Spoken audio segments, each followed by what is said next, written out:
Hello friends, welcome back to my channel learn English with Haris.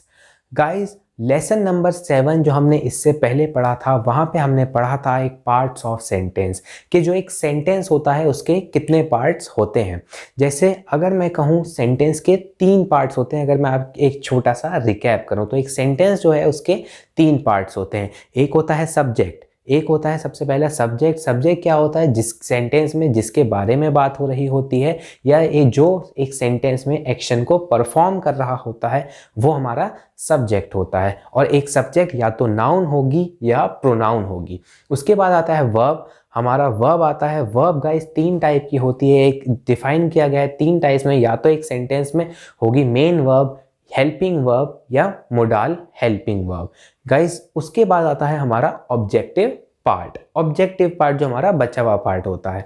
अगर आपको detail में ये वीडियो समझनी है तो आप जो है प्रीवियस वीडियो को देखिए जो लेसन नंबर 7 है। आज की जो ये वीडियो है गाइस, ये है हमारी इससे आगे की वीडियो जहाँ पे हम जानेंगे कि जो हमारा सब्जेक्ट होता है, जो हमारा सब्जेक्ट होता है उसके कितने टाइप्स होते हैं। जैसे कि अगर मैं बात करूं, जैसे सब्जेक्ट के कितने टाइप्स होते हैं, जैसे first person subject, second person, third person, वो सिंगुलर है या प्लूरल, किस टाइप कितने सब्जेक्ट्स होते हैं और उसके साथ कौन सी हेल्पिंग वर्ब का हम यूज करते हैं। हेल्पिंग वर्ब्स क्या होती हैं गाइस? जैसे ये देखिए, प्रेजेंट की helping verb is, am, are, do, does, has, have. Past की helping verbs was, were, did, had. और फ्यूचर की विल बी या विल हैव। ये हमारी होती हैं हेल्पिंग वर्ब्स। हम किस सब्जेक्ट के साथ कौन सी हेल्पिंग वर्ब का यूज करते हैं आज हम ये जानेंगे। और गाइज एक और बात, ये जो हेल्पिंग वर्ब्स हैं ये पर्टिकुलर उसी सब्जेक्ट के साथ लगती हैं। इससे ही हमारा जो सेंटेंस होता है उसका एक मीनिंग डिफाइन होता है। ऐसे नहीं कि मैं कोई सी भी वर्ब कहीं भी लगा दूं, ठीक है। तो उससे हमारा जो है एक जो मीनिंग है सेंटेंस का वो डिफाइन होता है और हमें स्टेट के बारे में भी पता लगता है। अगर आपको याद हो तो प्रीवियस वीडियो में मैंने क्या कहा था, जो हमारी हेल्पिंग वर्ब होती है वो क्या काम करती है, हमारी स्टेट का बताने का। ऐसे नहीं कि बात प्रेजेंट की हो रही है और मैं पास्ट की हेल्पिंग वर्ब्स लगा दूं, ऐसा नहीं। हमें स्टेट के बारे में बताती हैं और किस सब्जेक्ट के साथ कौन सी हेल्पिंग वर्ब लगेगी ये हमें जानना ज़रूरी है।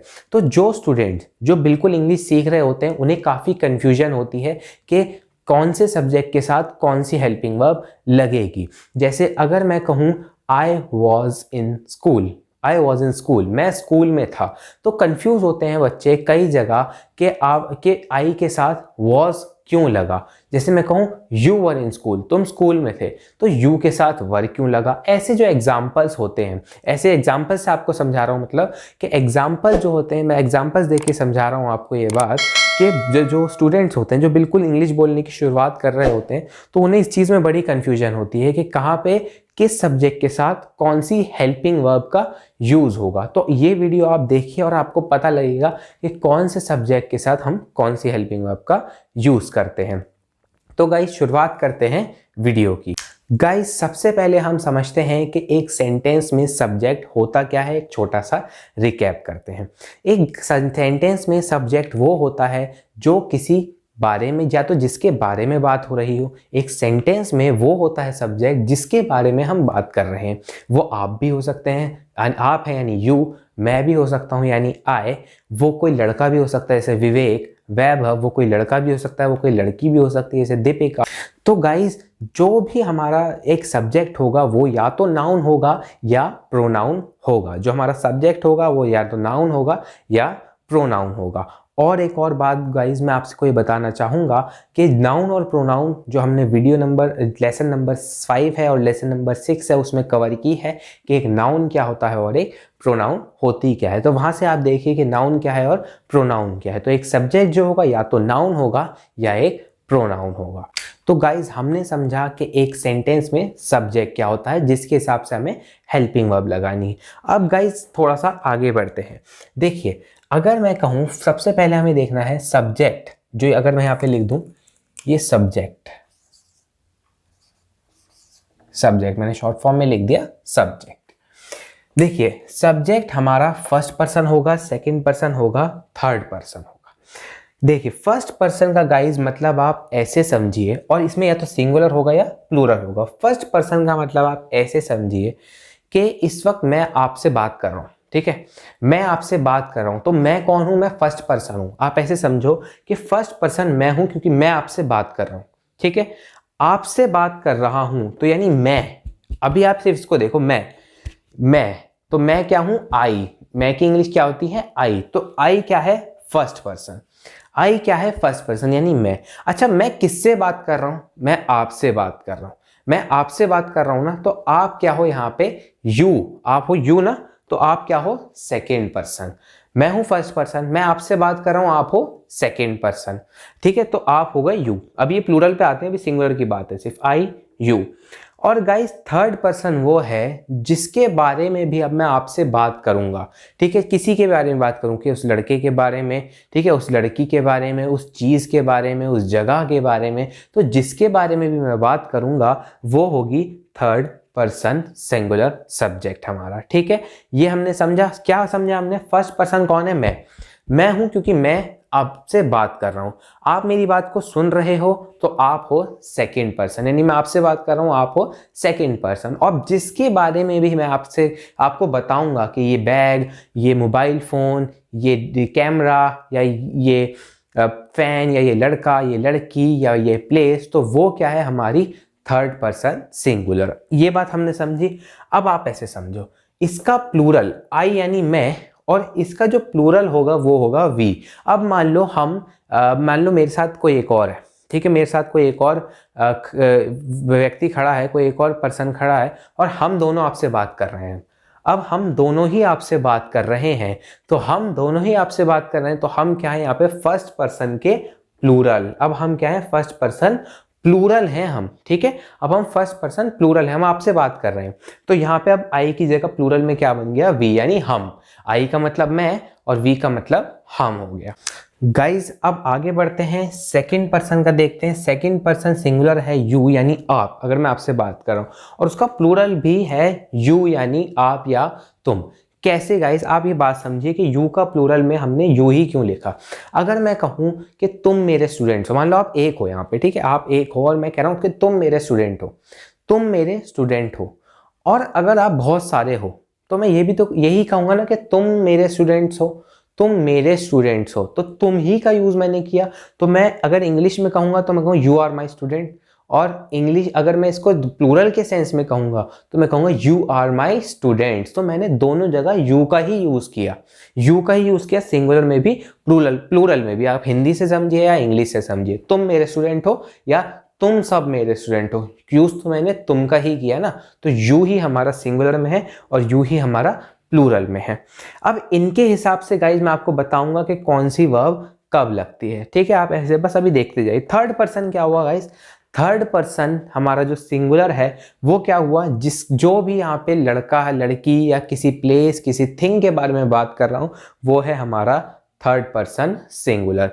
कैसे? जैसे ही एक प्रोनाउन है लड़के के लिए जो हम यूज करते हैं, शी लड़की के लिए, या कोई नेम, कोई भी नेम जो है, जैसे किसी भी लड़के का नाम, किसी भी लड़की का नाम, किसी भी एनिमल का नाम, किसी भी इवन प्लेस का नाम, किसी भी प्लेस का नाम, किसी भी एनिमल का नाम, तो किसी भी थिंग का नाम जो है हमारा थर्ड पर्सन सिंगुलर है। और एक बात, इट, दिस और दैट, दिस, दैट और इट भी हमारे सिंगुलर से थर्ड पर्सन सिंगुलर ही है। जैसे मैं कहता हूँ ना दिस इज अ पेन, तो दिस क्या है? हमारा थर्ड पर्सन सिंगुलर। अब इनके प्लूरल क्या होते हैं? जैसे दे का मतलब क्या होता है? मान लो वहां पे एक से ज्यादा लोग हैं, एक से ज्यादा लोग हैं, तो एक से ज्यादा जो लोग हैं मैं उन्हें कहूंगा दे। जैसे लड़की है, एक लड़की है तो मैं शी कह दूंगा, एक लड़का है तो ही कह दूंगा। अगर मान लो लड़के लड़कियां दोनों खड़े हैं तो मैं उन्हें दे कहूंगा, तो दे उसका प्लूरल हो गया। ठीक है, दीज और दोज, दिस और दैट, दिस का प्लूरल हो गया दीज और दैट का प्लूरल हो गया दोज। अगर आपने मेरा लेसन नंबर 2 नहीं देखा तो आप उसको देखिए, जहां पे मैंने बताया है दिस, दैट, दीज, दोज में डिफरेंस। आपको इस वीडियो के डिस्क्रिप्शन में उसका लिंक मिलेगा। ठीक है, तो कोई भी नाम, जैसे हमने कहा था सिंगल नेम, अगर मैं एक नाम की बात करूं, जैसे वैभव कहूं अगर मैं, तो वैभव क्या है? हमारा सिंगुलर सब्जेक्ट, अगर इसकी बात करें। और अगर मैं कहूं वैभव और आरुष, वैभव और आरुष, यहाँ दो हो गए हमारे सब्जेक्ट, तो इसका प्लूरल क्या हो गया? थर्ड पर्सन का प्लूरल। जैसे अगर मैं कहूं वैभव और आरुष, ये हो गए हमारे प्लूरल सब्जेक्ट। और गाइस एक छोटी सी माफ़ी ये चाहूँगा कि मैं ये बताना मिस कर गया शायद कि जो हम सिंगुलर और प्लूरल में डिफरेंस है जो बेसिक लेवल पे है, मैं माफ़ी चाहूँगा कि मैं ये बताना स्किप कर दिया कि एक सिंगुलर जो होता है, एक सिंगुलर मतलब होता है एक, सिंगुलर मतलब होता है एक, और प्लूरल मतलब होता है एक से ज़्यादा। जैसे कि आई यानी मैं सिंगुलर हूँ, तो वी यानी हम, एक से ज़्यादा। हम ऑब्वियसली आप सोचिए कि अगर हम बोल रहा हूँ तो एक से ज़्यादा। ऐसे यू और यू में मैंने डिफरेंस आपको बताया कि, और ही और शी का प्लूरल दे, ठीक है, दिस का प्लूरल दीज और दैट का प्लूरल दोज। एक नाम, कोई भी एक नाम है जैसे वैभव है तो वो सिंगुलर में आएगा। अगर मैं एक से ज़्यादा नाम लूँ, वैभव और आरुष अगर मैं कहूँ वैभव और आरुष, तो वो प्लूरल में आएगा। अब आगे बढ़ते हैं और देखते हैं कि हम किस सब्जेक्ट के साथ कौन सी हेल्पिंग वर्ब यूज़ करते हैं। सबसे पहले समझना गाइज ये ज़रूरी है कि देखिए, एक यूनिवर्सल ट्रूथ है जो सबको पता है कि हम 3 वक्त में जीते हैं, यानी हमारी ज़िंदगी में सिर्फ 3 वक्त, 3 तरह के वक्त होते हैं। वक्त यानी टाइम, जैसे गाइज या तो एक प्रेजेंट टाइम, पास्ट टाइम या फ्यूचर टाइम। अगर मैं बात करूं प्रेजेंट की, तो गाइज प्रेजेंट का मतलब होता है जो समय अभी चल रहा है, समय जो अभी चल रहा है वो प्रेजेंट टाइम है। पास्ट यानी क्या होता है, जो समय बीत गया है, यानी जो वक्त बीत गया है, बीता हुआ समय पास्ट। और गाइज जो आने वाला कल है, जो आने वाला टाइम है, आने वाला कल है, वो है हमारा फ्यूचर, वो है हमारा फ्यूचर, ठीक है। तो प्रेजेंट यानी जो अभी चल रहा है समय, पास्ट यानी जो बीत गया है, और फ्यूचर जो आने वाला समय है। तो हम प्रेजेंट, हमारी 3 जो हेल्पिंग वर्ब है वो है 3 पार्ट्स में डिवाइड हुई है। प्रेजेंट की हेल्पिंग वर्ब, पास्ट की और फ्यूचर की हेल्पिंग वर्ब, ठीक है। जैसे मैंने बताया कि अवस्था बताती है हेल्पिंग वर्ब, तो है अवस्था बताती है तो या तो प्रेजेंट की या पास्ट की या फ्यूचर की बात बता। अब बात करते हैं सबसे पहले प्रेजेंट में इज, एम और आर की। देखिए इज, गाइस इज जो यूज होता है वो हमारे कैसे सब्जेक्ट के साथ यूज होता है, थर्ड पर्सन सिंगुलर सब्जेक्ट के साथ। थर्ड पर्सन सिंगुलर सब्जेक्ट क्या होता है, जैसे ही, शी, इट, दिस, दैट, या कोई भी नाम, कोई भी नाम जो है हमारा थर्ड पर्सन सिंगुलर सब्जेक्ट होता है। जैसे मैं कहूँ he is a good boy, she is a good girl, तो ही और she, it, this, that, the, this, that या एनी नेम के साथ हमारा क्या यूज होगा, हमारा क्या यूज होगा, इज का यूज होता है, ठीक है, ये हमने समझा। और एनी नेम यानी ये ह्यूमन का नाम है। अगर मैं कहूं कि cat, my cat is 2 years old, तो वहां पे भी माई कैट हो, तो कैट है, डॉग है, एनिमल्स के साथ भी इसका यूज होगा, थर्ड पर्सन सिंगुलर में ही आते हैं वो। या कोई थिंग है, माई, जैसे जैसे थिंग है, जैसे माई कैमरा, कैमरा एक थिंग है, तो माई कैमरा इज गुड, मेरा कैमरा अच्छा है, तो वहां पे भी कोई थिंग जो होगी उसके साथ भी इज का ही यूज होगा, वो भी थर्ड पर्सन सिंगुलर में ही आता है, ठीक है। अब आगे बढ़ते हैं एम। गाइज एम, एम हमेशा फर्स्ट पर्सन सिंगुलर के साथ यूज होगा, यानी फर्स्ट पर्सन सिंगुलर क्या होता है, आई, हमेशा जो एम है वो आई के साथ ही यूज होगा। तो आई एम, जैसे आपने सुना होगा आई एम, मैं अपने नाम बोले आई एम हारिस, तो आई एम, आई के हमेशा एम के साथ यूज होता है। और गाइज जितने बाकी बचे हुए सब्जेक्ट, थर्ड पर्सन सिंगुलर और फर्स्ट पर्सन सिंगुलर को छोड़ के जितने भी सब्जेक्ट बचे अब यहाँ पे, उनके साथ क्या यूज होगा, आर का यूज होगा, ठीक है। उनके साथ जैसे we are, you are, they are, those are, ये ठीक है। तो वैभव एंड आरुष आर, तो जितने भी अब सब्जेक्ट्स हैं उनके साथ यूज किसका होगा, आर का यूज होगा, ठीक है गाइज, ये हमने समझा। अब आगे बढ़ते हैं, देखते हैं हम हैज और हैव।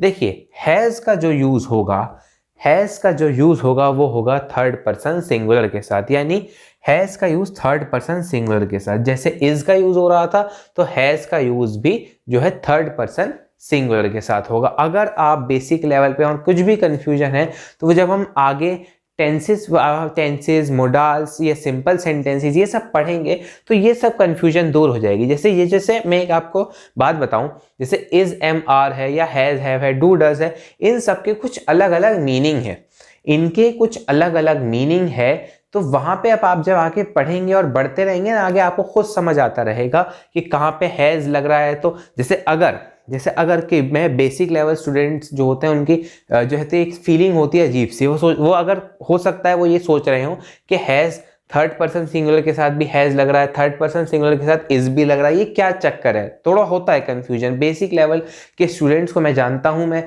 देखा है कि वो ऐसे सवाल पूछते हैं। तो ये तो अभी आप ऐसे समझ लीजिए, ये आपको याद करना है, ठीक है? ये तो अभी आप याद कर लीजिए कि किसके साथ क्या लगता है, इनके मीनिंग्स, इनके जो मीनिंग्स हैं या जो इनकी जो पूरा कॉन्सेप्ट है वो आपको आगे चल के समझ आएगा कि ये क्यों लग रहा है।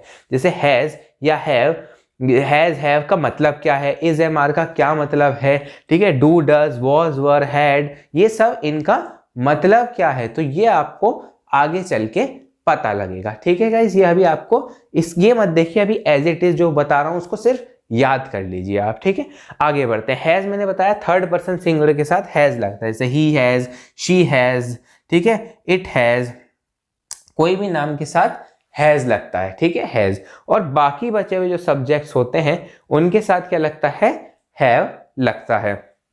तो जैसे आई के साथ, वी के साथ, यू है यानी फर्स्ट पर्सन के साथ, सेकंड पर्सन के साथ और थर्ड पर्सन के प्लूरल के साथ क्या लगेगा? हैव लगेगा।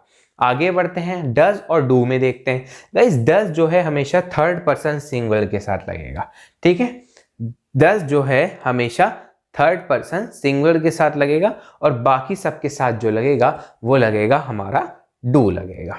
अच्छा, अब पास्ट की तरफ बढ़ते हैं। पास्ट की तरफ, पास्ट यानी जो बीता हुआ समय है। पास्ट या जो बीता हुआ समय है, अगर हम बात करें उसकी हेल्पिंग वर्ब्स की होती हैं वॉज, वर, हैड। और गाइज यहाँ डिड लिखना था, एक्चुअली यहाँ लिखना था डिड, मिस्टेकनली मैंने यहाँ हैड लगा दिया, डिड लिखना है, डिड, ठीक है? डिड, तो यहां पे लिखना है डिड। तो वॉज, वर, हैड और डिड। तो वॉज, वर, वॉज सबसे पहले देखेंगे। वॉज, वॉज हमेशा फर्स्ट पर्सन और थर्ड पर्सन सिंगुलर के साथ यूज होगा। फर्स्ट पर्सन और थर्ड पर्सन सिंगुलर के साथ क्या यूज होगा? हमारा वॉज। जैसे आई वॉज या ही वॉज, शी वॉज, इसके साथ हमारा वॉज यूज होगा।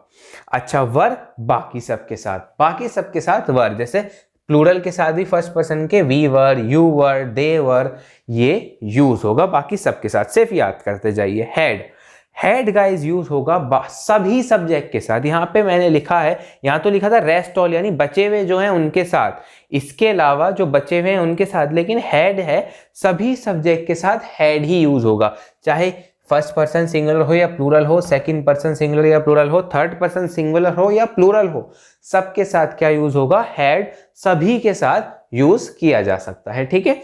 आगे बढ़ते हैं डिड। अब गाइस डिड का भी सेम केस है। डिड में भी ये नहीं कि किसी के साथ नहीं होगा, सबके साथ डिड का यूज होगा। आगे बढ़ते हैं फ्यूचर। फ्यूचर यानी आने वाला समय। आने वाला समय जो है उसमें है हमारी दो जो वर्ब्स हैं, वो है विल बी या विल हैव। और इन जो ये विल बी और विल हैव है, ये भी सभी सब्जेक्ट के साथ यूज होंगे, चाहे किसी भी टाइप का सब्जेक्ट हो उनके साथ विल बी और विल हैव का यूज ही होगा, ठीक है गाइस? तो हमने आज क्या समझा गाइस, कि हमने क्या समझा कि हमारे सब्जेक्ट, ये जो फर्स्ट पर्सन कहते हैं, second person, third person subject होते क्या हैं और इनके हिसाब से क्या हेल्पिंग वर्ब लगती है। और गाइज मैं आपको बता दूं ये क्यों ज़रूरी है एक बार फिर से, कि जब हम आगे simple sentences, modals, tenses, active, passive या जो कुछ भी पढ़ेंगे उसमें यही तो सारा खेल होता है। एक तरीके से समझे इसी का तो खेल है कि किसके साथ कौन सी हेल्पिंग वर्ब लगेगी। इससे ही तो हमारी सेंटेंस का मतलब डिफाइन होता है कि हम कहना क्या चाहते हैं। कहना क्या चाहते हैं, जैसे प्रेजेंट की बात कह रहे हैं, पास्ट की बात कह रहे हैं, फ्यूचर की बात कर रहे हैं, तो वो इसी चीज से तो मतलब समझ आएगा कि अगर हम इज एम आर लगा रहे हैं तो मतलब प्रेजेंट में बात कर रहे हैं, वॉज वर लगा रहे हैं, मैं एग्जांपल दे रहा हूं सिर्फ, ठीक है? सिर्फ एग्जांपल दे रहा हूं कि वॉज वर या हैड लगा रहे हैं तो हम यानी पास्ट की बात कर रहे हैं, हम फ्यूचर यानी विल लगा रहे हैं तो हम फ्यूचर की बात कर रहे हैं। तो यही तो हमारा कॉन्टेक्स्ट, तभी तो समझ आएगा। लेकिन ऐसा तो नहीं कि हम कहीं भी कुछ भी लगा दें। तो एक पैटर्न है, तो हमें याद करना है कि किसके साथ, कौन से सब्जेक्ट के साथ कौन सी हेल्पिंग वर्ब लगेगी। तो गाइस आज के लिए बस इतना ही। उम्मीद करता हूं आपको ये जो वीडियो है वो पसंद आया होगा। इसमें से जो कॉन्सेप्ट है बेसिक लेवल के स्टूडेंट्स के लिए, जो बेसिक लेवल पर हैं उनके लिए समझ आया होगा। Thank you guys. Thank you for watching this video. Guys, if you ended up liking this video, please don't forget to subscribe my channel. Thank you once again and bye bye.